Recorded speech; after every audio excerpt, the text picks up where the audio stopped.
Broadway's My Beat, from Times Square to Columbus Circle, the gaudiest, the most violent, the lonesomest mile in the world. Broadway's My Beat, transcribed with Larry Thor as Detective Danny Clover.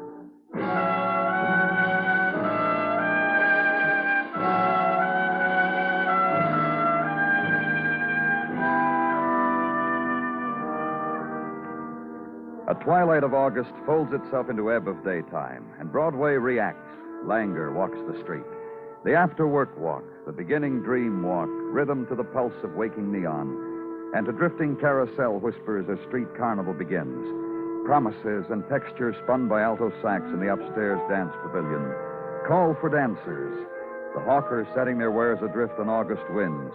Call for buyers. And line up for the pitchman. And be shoved and pushed and mauled. And no bitterness. For the taste of this twilight melts in your mouth. And you will wait the night if you have to.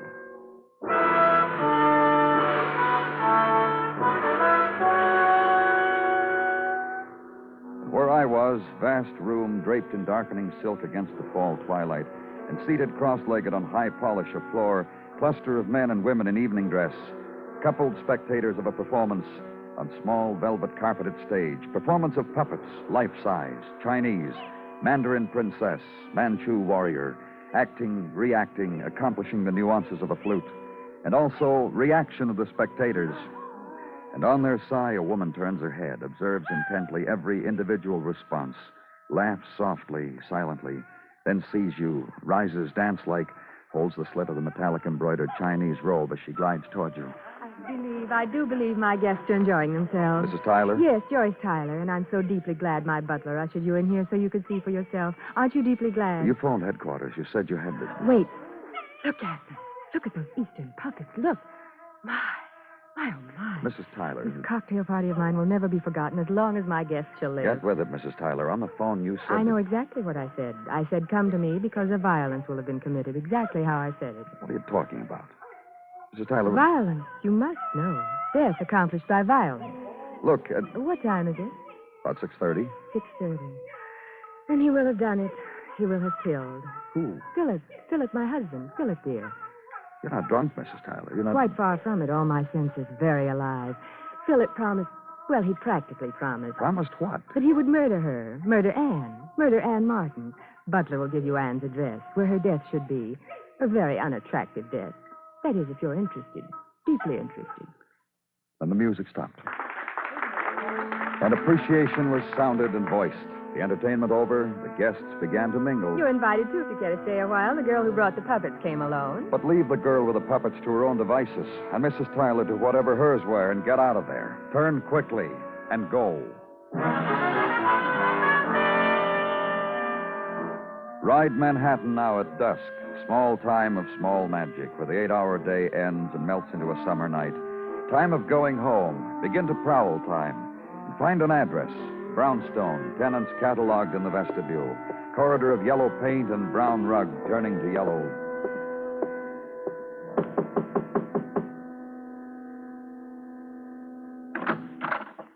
Yes?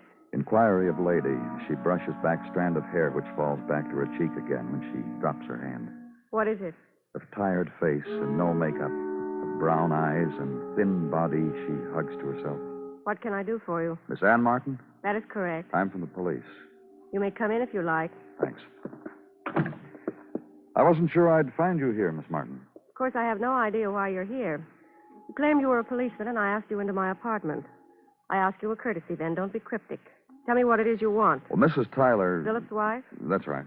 Well? Well, she said Philip was coming here, that he had been here, that he had murdered you.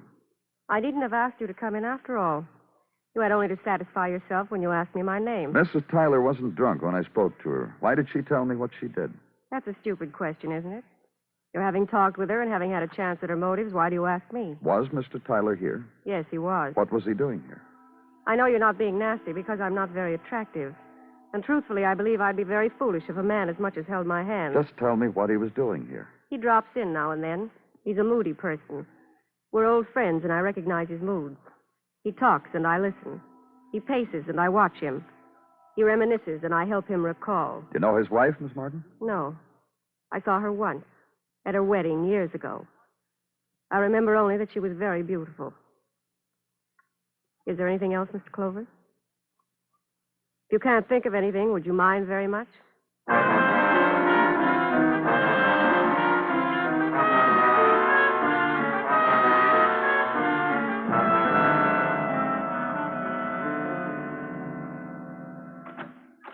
Clover, Yes? I don't want to intrude. I don't want to break up anything you might. Oh, it's all right. What is it?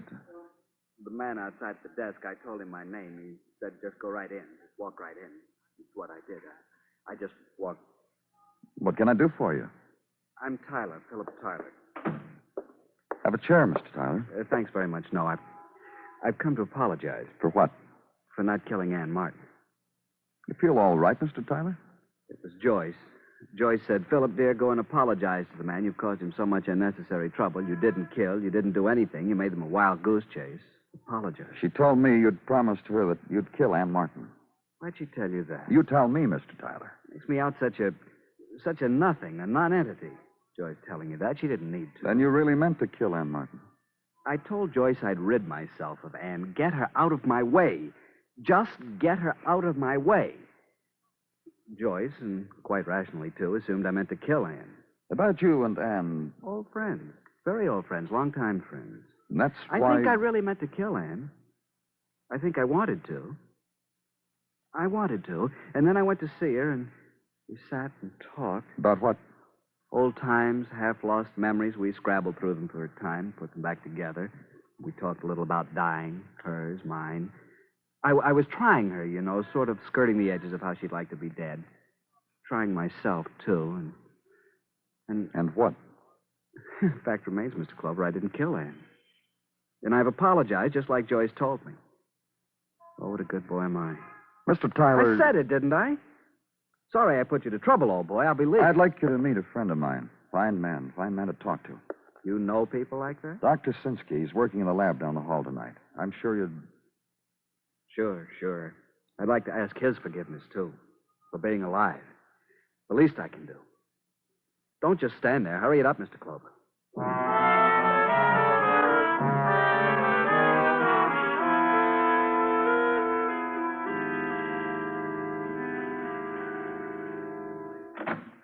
Danny? Come on in, Dr. Sinsky. Have a seat. I had conversations with Mr. Tyler, Danny, late last night. And this morning, it's sunshine again, and your day again, and... What's unhappy today, Doctor? Observations of a doctor as concern a sick man. Then Philip Tyler is sick. I would say so. He suffers from living in the world. Huh? From being a man of our times and realizing it. He's a man of no core, of no direction. A sensitive man who thinks too often of wasted minutes and years. But not really sick, huh? Just... No, not really sick. Only because there is no medical term for what bothers him. Nothing in Latin, which means he feels sorrow for everything and mostly himself. Could he commit murder? I would say this, Danny.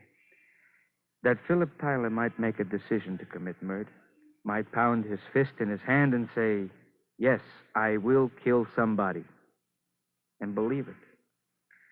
I think then that he would lose interest in a few moments.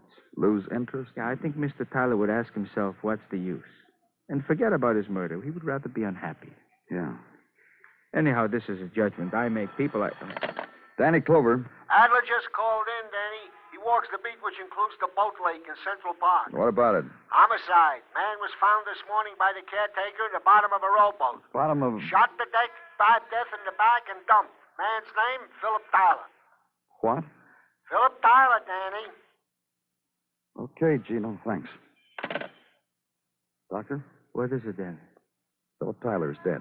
So he finally did it. He finally killed himself. I was about to tell you that he was liable to commit suicide. He was shot in the back. He was murdered. I see.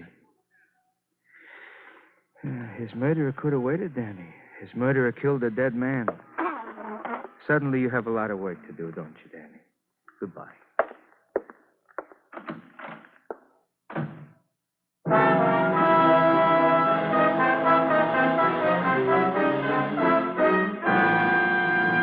You are listening to Broadway's My Beat, written by Morton Fine and David Friedkin, and starring Larry Thor as Detective Danny Clover. Just sit back, relax, and watch the cars roll by. Watch the heavy traffic on the highways in the summertime. Watch the traffic jams and the roadblocks and the tired, hot drivers sitting behind the wheels of their cars trying to make time and get somewhere fast. Just help yourself to a nice, refreshing, cool drink. Sit on your chair on the porch or stoop or lawn under the shade of a big elm tree with your radio tuned to some nice, sweet music or a thrilling whodunit on CBS radio and watch the summer rush on the roadways. Gosh, you're smart.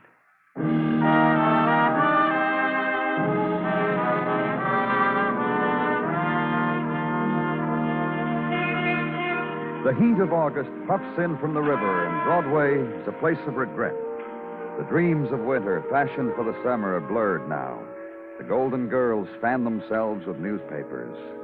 It's the time of the salt tablet, the fly paper, and the sullen sleep on the fire escape. And mornings are filled with 1,000 hours, and the bleary talk and dead cigarettes in the bottom of paper cups. It's summer in New York, and if you can afford an ocean voyage, the most wonderful time of the year.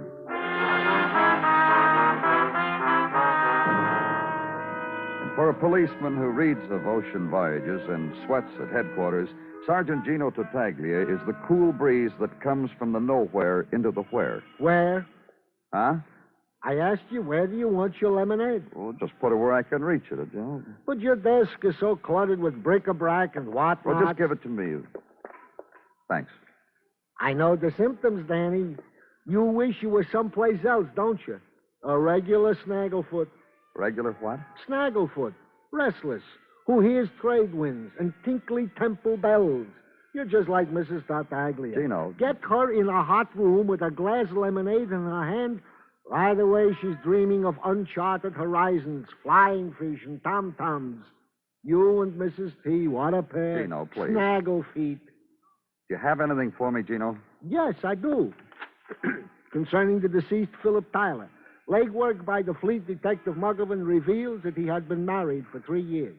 Go on. A typical Park Avenue wedding of who wears the fanciest wedding gown and who gives the fanciest parties. Anything else? A note on the background of Mr. Tyler, should you wish it. If you please. Mother and Daddy died when he was 10 years old, leaving him the ward of Mr. James Luddy, whose address I give you. Mr. Luddy being the former business associate of Mr. Tyler's dad. That's all, Danny. And wait till I tell Mrs. T that you were of the same stuff.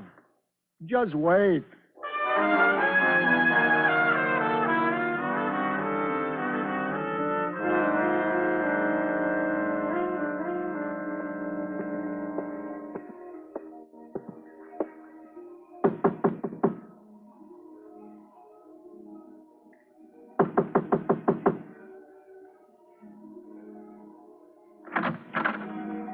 You've disturbed.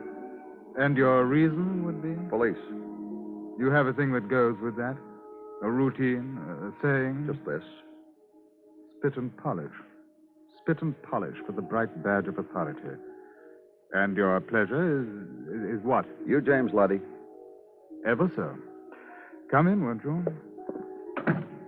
You'll find that contour chair, the low-tilted one, you'll find it has a certain therapy. You deposed me of it anyway, so... Mr. Luddy, I want... Let's hear the recording, shall we? Let the music makers finish their song. Let's turn it off, shall we, Mr. Luddy? Spit and polish and bright authority. Let's turn it off, shall we? And it's turned off. I asked once, and now I know. Your pleasure is, of course, Philip. The death on a lake of Philip Tyler. Whatever you can tell us about him, Mr. Luddy. Whatever will help you. Will help you solve the murder of an unimportant man who was once a distressing child. Just tell me about him, huh? I adopted him, you know, when he was 13. A thing arranged between me and his parents in case... Go on. They died. I took the boy. 10 years old. Age of innocence. I thought innocence. I know now it was nothing. Just nothing at all. Kid 10, his parents dead. Why, I also made allowances for that minor tragedy. And waited. Waited for Philip to grow up. I sent him to prep school, private school, university, and college. Only what, Mr. Luddy? Only the boy was ill-equipped for growth of emotion, for fruits of culture. For Philip, I must say it, Philip was a sad sack. Philip is dead. He was murdered. With this, I must say, Philip was an appealing child, with all his lack appealing. And as a man, appealing. That's how I explain Joyce, wife of wealth, wife of beauty. A woman who can take a man who is nothing and fashion him into... But not Philip. Not even Joyce could accomplish a man in Philip. Philip, who refused to grow up, refused to face the world and its facts. The other woman, Anne Martin, what about her? Anne Martin? Philip's Anne. A drab. A drab as a child of 14 when Philip and I first met her at my summer place. She lived next door. Philip was 15, and he brought her into the house. And so dull as a child, and so dull as a woman. Then you've seen her lately, No, once. Not long ago, Philip brought her here. I pleaded headache. I made an oath not to see her ever again. I suggest... What? Vic Stewart. Philip grew up with him. You'll find Vic at the athletic club, East River. Talk Philip with him. My suggestion. How emotional.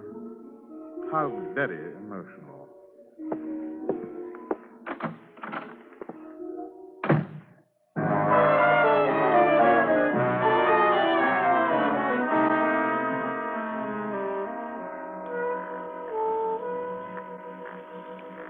Shimmy, shimmy, shimmy, and the fat's knocked off. The fat's knocked off. Oh, the fat's knocked off. All right, get your clothes, Mr. Stewart. I said get your clothes. We're going downtown. You hate me, Mr. Clover. You hate old Vicky. Come on. All right, I'll talk with you, Mr. Clover. Nothing in the rule book says a member of this club can't talk with a policeman. Only what? You're going to hate me. I'm getting in condition meanwhile because I want to be lean and slender for coming events. You'll tell me about it, huh? Philip Tyler's dead, right? Uh-huh. That leaves Joyce. Joyce Tyler. A girl like that hits the open market? Well, the boy has just got to lean down, slender down. All the fat areas, both sides, so he's in condition. So he's not trampled in the crowd of fat boys after Joyce. She just made widow yesterday. Give me about 6 weeks, I figure. 6 weeks, I'll be trim, lean down, gaunt, interesting. Front and center, head of the line, right at her feet. That Philip. What about him? How he made team with Joyce, I'll never understand. Yeah, I do. The only explanation. Tell me, too, huh, Mr. Stewart? Well, Philip brought out the maternal in people, his guardian, Joyce. Even me. Once in prep school, he got loaded on bootleg gin and picked a fight with me. I cut him up good. Left, right cross, and again. He hit the floor, cried like a baby. I picked him up, cradled him, put him in his bunk, crooned to him. Me, a mama at 15. And the other time, North Shore Summer Resort. What happened that time? There was a child there, a young kid named Anne Martin. Philip took her to a dance, kid dance, teenagers dance. Philip didn't get home till dawn, and he was crying. I gave him gin. What about? Teenage dance with the seashore, moon, beach. Boy comes home at dawn, and he's crying. You tell me why. You tell me what happened to make a boy like Phil cry. Yep, I got pounds and pounds to go yet, Mr. Clover. Yep. Goodbye, Clover. Shimmy, shimmy, shimmy, and the fat. Out into the street, and it becomes another evening. Look away from the day. Look back at it, and it's darker. A time has suddenly slipped away, and it's another time. It's going on night, and becomes dinner time. Find a restaurant, and enter it with hopes flung high that this place, this one new place that you had chosen to rest for a while and to dine, had somehow been touched by the miracle, that here they were tender and gentle with food. Be assured by the waitress who had a special knowledge of what should be ordered, and do so. And by this special method, have the same tired trout you pushed away last night. But the cream soda is cooling, and rice pudding nourishing. Leave the tip and get out. And ride the streets for a while. Time for thinking about, questions to ask yourself about a man who was afraid. Philip Tyler, a man who was scared by the world, A man who hated a decision, who ran from his wife to another woman. Questions to ask concerning whys and wherefores. Ring a bell onto a place lately furnished with party and Chinese puppets. And Mrs. Tyler. Hello, Mr. Clover. Mrs. Tyler. Won't you come in?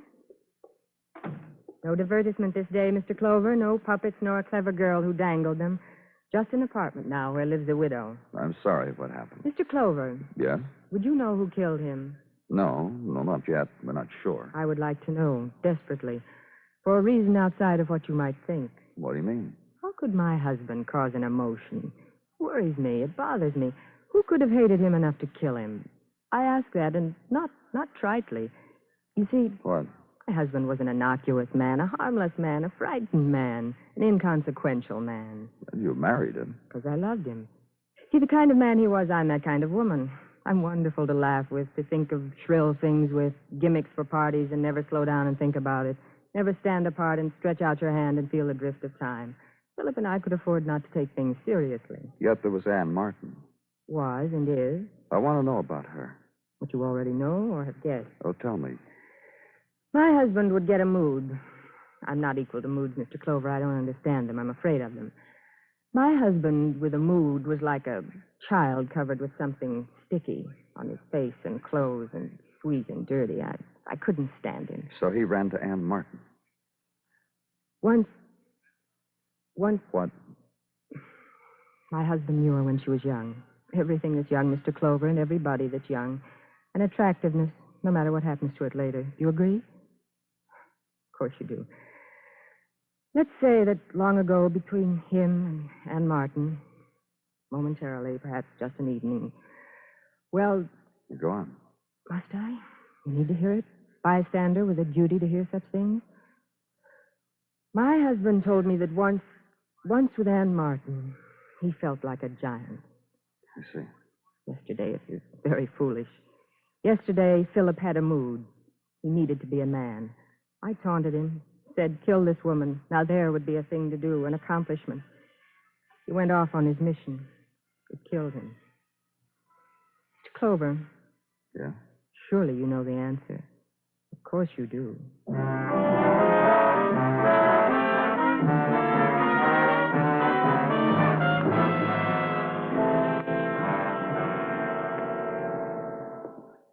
One at the end of the hall, Mugman. Yeah.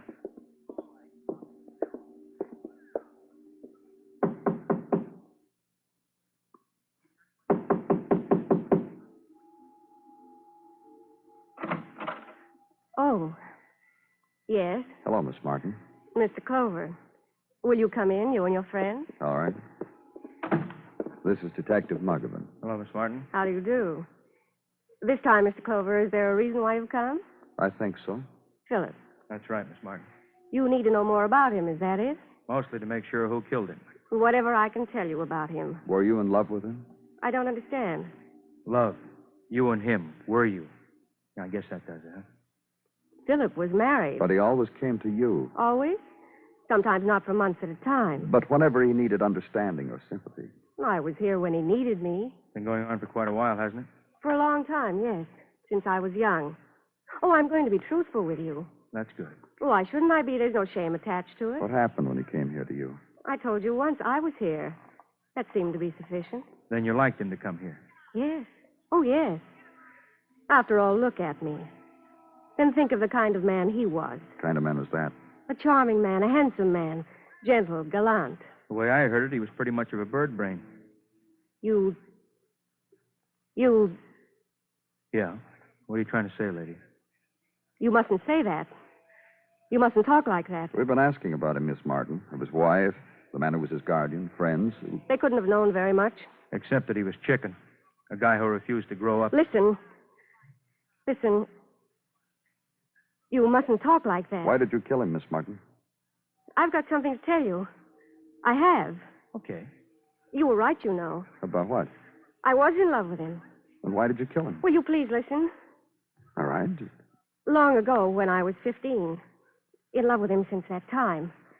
That time when he took me to that dance. Lieutenant asked you why you killed him. Will you listen? That time he took me to that dance from then on. From that morning on, for him, I was a need. The lieutenant Take it easy, Muggy. And yesterday, Yesterday he came to me and the things he said. Tell us. He was useless, he said, and I was. And I was the reason for his being useless. I was a crutch, and without me he would be something. A man, he said. As if he wasn't already. Go on, Miss Martin. He came to my house to kill me. He explained it to me very logically. Listen, I told you I loved him, didn't I? I told you that. I loved him. I said to him, if you need to do that, Philip, go ahead. He took out a gun. He stared at me. He started to weep. I held him. I comforted him. I sent him away. Then why did you kill him? I reasoned with myself. By the time he came back to me to apologize, I had it all figured out. Something had happened to him. He had wanted to kill me. He honestly did. You mean your feelings were hurt, huh? No. Then what? When we walked through the park, later when we sat in the moored rowboat, he said over and over again how sorry he was, that he wished he were dead, but didn't have courage to kill himself. He wasn't man enough. Go on. He was like a little child. I couldn't look in his eyes.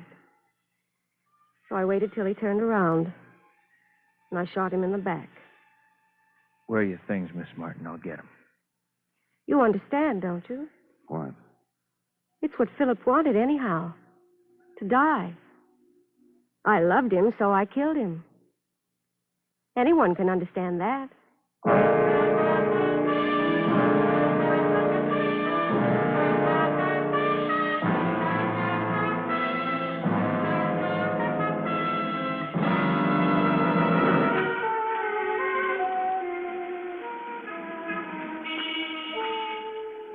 There's a time on Broadway when the crowd gives up, goes home. The lights buzz fitfully, die.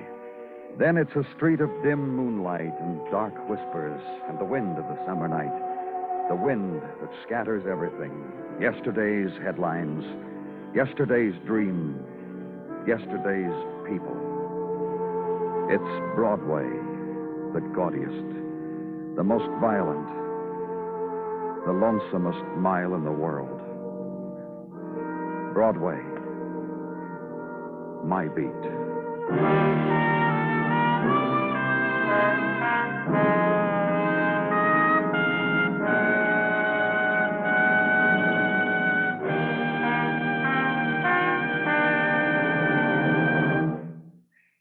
Broadway's My Beat stars Larry Thor as Detective Danny Clover, with Charles Calvert as Tartaglia and Jack Crucian as Muggavan. The program was transcribed and directed by Elliott Lewis, with musical score composed and conducted by Alexander Courage. In tonight's story, Charlotte Lawrence was heard as Anne.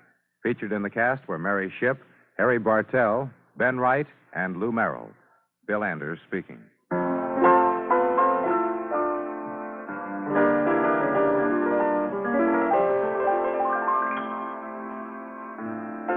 And remember, it's Merry and Magic, The Wizard of Oz, starring Walter O'Keefe, weekdays on the CBS Radio Network.